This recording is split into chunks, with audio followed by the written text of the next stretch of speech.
622 hadis һәм бу бүгенге иншаллаһ ахыргы хадис. Ан Аби Хурайрата марфуган, Абу Хурайра радиллаһу анху хәбәр итә: "Шарафул муъмини салатуху билләйл." Субханаллаһ. Мөселманның почеты, абруе, дәрәҗәсе нәрсәдә? Төнге намазында. Төнге намазында. Ва гиззуху буламында. Гиззуху буламында. Ва гиззуху истигнауху амма фи айдин нас. Һәм мөселманның бөеклеге кеше кайда? Әгәр ул кешенең кулында булган малдан, ничек була? Кешенең кулында булган малга кызыксынмаса.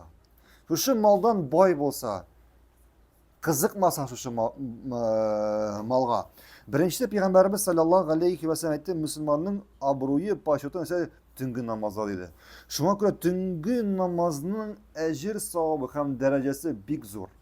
Һәм Пәйгамбәрбез саллаллаһу алейхи ва саллям әйтте, төнге фарыз намаздан соң иң яхшы намаз нинди намаз диде? Төнге намаз. Фарыз намазыннан соң иң яхшы намаз ул да булса төнне укылган нәфил намазлар, нәфил намаз.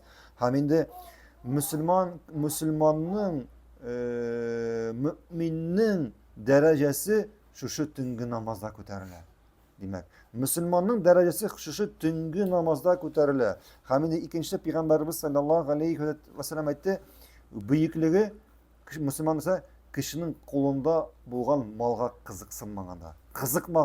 Шуңа күрә беренчедән әгәр кешенең кулында булган малга кызыкмый икән, ул иң бай кеше булачак. Ул иң бай кеше булачак. Шулай кешенең кулында булган малга кызыкмый икән, сорамый икән, карамый икән, шулай ул үзенә бөеклек сыйфаты алачак. Аллаһу алям. Һәм инде бүген шу урында иншаллаһ тукталырбыз.